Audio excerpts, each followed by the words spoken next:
शेतकऱ्यांसाठी आता एक मुख्यमंत्र्यांनी 48 कोटींची जुनी जी बिल आहे ती माफ केलेली काय सांगा? बघा, आज या बांधावर उभं राहत असताना मी अभिमानाने सांगू शकतो की मी ज्या मुख्यमंत्र्यांच्या नेतृत्वात आम्ही सगळेजण काम करतो ते खऱ्या अर्थाने शेतकऱ्यांचे तारणार आहेत, खऱ्या अर्थाने आमचे कुटुंब प्रमुख आहे.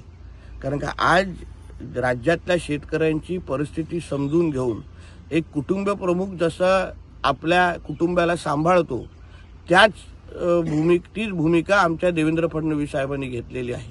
म्हणजे कर्जमाफी केली, पण कर्जमाफीमध्ये ज्या काही जाचक अटी होत्या त्या त्यांनी दूर केल्या. आज वीज बिल माफीच्या निमित्ताने पण त्यांनी ऐतिहासिक निर्णय घेतले. कोकणामध्ये पण जे 50,000 प्रोत्साहनकारक निधी आहे त्याची प्रक्रिया सुरू झालेली आहे. 6,000 पेक्षा जास्त शेतकऱ्यांना कर्जमाफी आज आमच्या सिंधुदुर्ग जिल्ह्यामध्ये भेटत आहेत.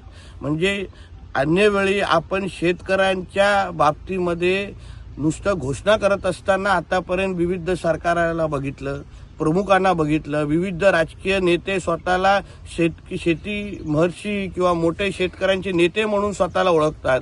पण खऱ्या अर्थाने महाराष्ट्राच्या इतिहासामध्ये शेतकऱ्यांना कोणी आधार दिला असेल, शेतकऱ्यांबरोबर कोण कुटुंब प्रमुख म्हणून उभं राहिलं असेल तर ते आमचे मुख्यमंत्री आदरणीय देवेंद्र फडणवीस साहेबच आहेत, ज्यांनी शब्दापलीकडे जाऊन कृतीतून सिद्ध करून दाखवलेलं आहे.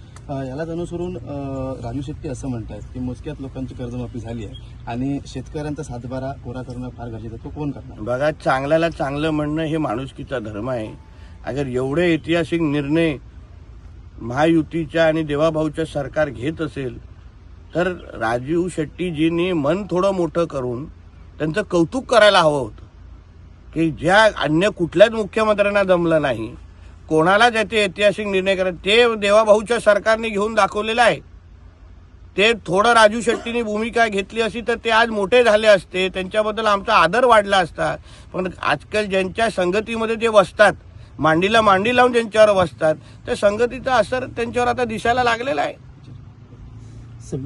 विनायक राऊतांच्या कुटुंबात एक प्रकरण घडलं आणि काल त्यांना जो जामीन आहे तो नाकारण्यात आला. बघा, एक लक्षात घ्या, कोणाच्याही वैयक्तिक आयुष्यामध्ये डोकवण्याच्या दृष्टिकोनातून कोणीच भूमिका घेऊ नये. राजकारण राजकारणाच्या जागी असते. निवडणुकीमध्ये आम्ही स्पर्धा करतो ती एक भूमिका असते, पण कोणाच्या वैयक्तिक आयुष्यामध्ये काय होतं, काय घटना घडतात ते राजकारणाच्या चौकटीच्या बाहेर ठेवलं पाहिजे असं मताचं मी आहे. सर, सोनम वांगचूक आणि अभिजित दिपके यांना पाठिंबा देण्यासाठी शिवसेना ठाकरे गटाच्या नेत्या ज्या आहेत सुषमा अंधारे, त्या मुद्दा माझा असा आहे की देशाच्या विरोधात ज्या ज्या शक्ती काम करतात, जे जिहाद करणारे लोक आहेत, देशाच्या विरोधात काम करणाऱ्या ज्या शक्ती आहेत, त्यांच्या सगळ्यांच्याच बाजूने आज उबाटा गट उभा आहे. मग पाकिस्तानची स्क्रिप्ट वाचून दाखवणारे हेच उबाटाचे नेतेजण आहेत. म्हणून अगर ते जंतर मंतरमध्ये जाऊन जंतर मंतरकडे जाऊन त्यांना पाठिंबा देत असतील तर नवल वाटण्याची गरज नाही. जे आमच्या हिंदू राष्ट्राच्या विरोधात आहेत त्यांना समर्थन करण्याचं काम उद्धव ठाकरेंचा पक्ष करतोय, हे आता सिद्ध झालेलं आहे. साहेब, केंद्रीय मंत्रिमंडळ विस्तारावरून पंकजा मुंडे असं म्हणतात की केंद्रीय मंत्रिमंडळात विस्ताराचे कुठले वारे नाही आहेत आणि आमचं असं डोक्यात नाही आहे, आम्ही देवाभाऊंच्या नेतृत्वामध्ये खूप चांगलं काम करतो. ताईंनी त्याच्याबद्दल मत व्यक्त करणं, कारण त्या अनुभवी आहेत, मोठ्या नेत्या आहेत, त्याबद्दलमध्ये माझ्यासारखा छोटासा कार्यकर्ता बोलणं उचित नाही आहे. पण एक खरं आहे की आम्ही देवाभाऊंच्या नेतृत्वात सगळेजणच आज महाराष्ट्राला ज्या पद्धतीने आकार देतोय, विकसित महाराष्ट्र 2047चा मार्ग आज देवाभाऊच्या माध्यमातून ज्या पद्धतीने आम्ही पुढे घेऊन जातोय, म्हणून त्याच्यामध्ये आता कुठलीच अडचण येणार नाही एवढं विश्वासाने सांगू शकतो.